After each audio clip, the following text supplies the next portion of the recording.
Okay. Hi, I'm Maddie. I'm one of the PGY5s from Loyola. Thank you for this opportunity to talk about some of my research regarding Garden 1 and 2 femoral neck fractures, where we looked at the validity of measuring sagittal angulation using lateral x-rays. No disclosures for myself or my co-authors. Garden 1 and Garden 2 femoral neck fractures are often classified based on AP x-rays only, and they're often treated with internal fixation.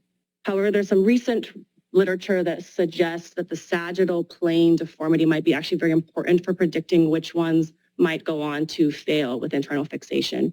Some of the papers look at how posterior tilt of 20 degrees or more, or anterior tilt more than 10 degrees, were found to have higher risks of failure fixation. Palm et al. Described a methodology for measuring lateral x-rays to look at this sagittal angulation. And our study aimed to kind of answer the question of how accurately are we actually able to measure this sagittal angulation using lateral x-rays alone, if we're using this as a way to help us make this clinical decision of fixing versus replacing. So for our project, we used a retrospective review of patients who were 65 or older who had these types of femoral neck fractures and had both biplanar x-rays as well as advanced imaging. As you can imagine, there's not a ton of patients who get this type of advanced imaging for these types of fractures. So we only really had 31 patients.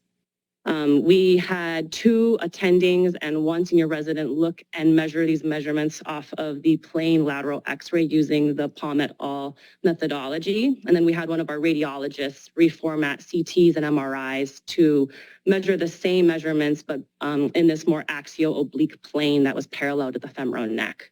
And we compared the measurements both by kind of numbers and also did a sub-analysis looking at classifications of high risk versus low risk. The high risk, again, kind of being those ones that have posterior tilt above or equal to 20 degrees or anterior tilt of more than 10 degrees. What we found was that of the 31 patients, 10 of them had what we classified as a high risk fracture when you looked at the advanced imaging. There was no significant difference found between the angulations that were measured on lateral x-rays versus the advanced imaging if you look kind of at the numbers alone.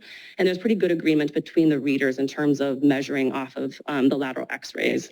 But when we looked at the classification of high risk versus low risk, for the high risk fractures, there's obviously a little more higher variability in the measurements, and that on average, we underestimated the angulation of sagittal deformity by about 5.2 degrees. And so when you're using those thresholds of the posterior tilt and anterior tilt, what that ended up being was that on average, we misclassified about 63% of fractures that would be high risk on advanced imaging as low risk just based on the lateral x-ray alone. Some of our limitations for our study included a small population size. It was a single institution study that was retrospective in nature. Obviously, there's variability in the quality of the lateral x-rays, especially with it being retrospective. And unfortunately, we were hoping to look at, clinical outcomes to actually see if measuring it on a CT versus a lateral x-ray, if that really leads to clinical differences in terms of, fixation failure. We didn't really have a good sample size, and there was pretty high rates of patient mortality within our patient population.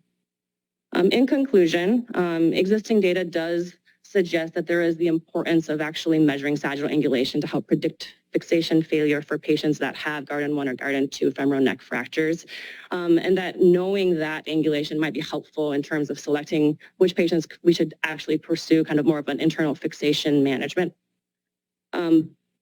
Our study does caution, though, that measuring sagittal angulation on a lateral x-ray may lead to misclassifying a more high-risk fracture as a low risk. And so for these patients that kind of fall in this more in-between space, that surgeons could consider getting advanced imaging to help with measuring the sagittal angulation. Thank you, and that's it.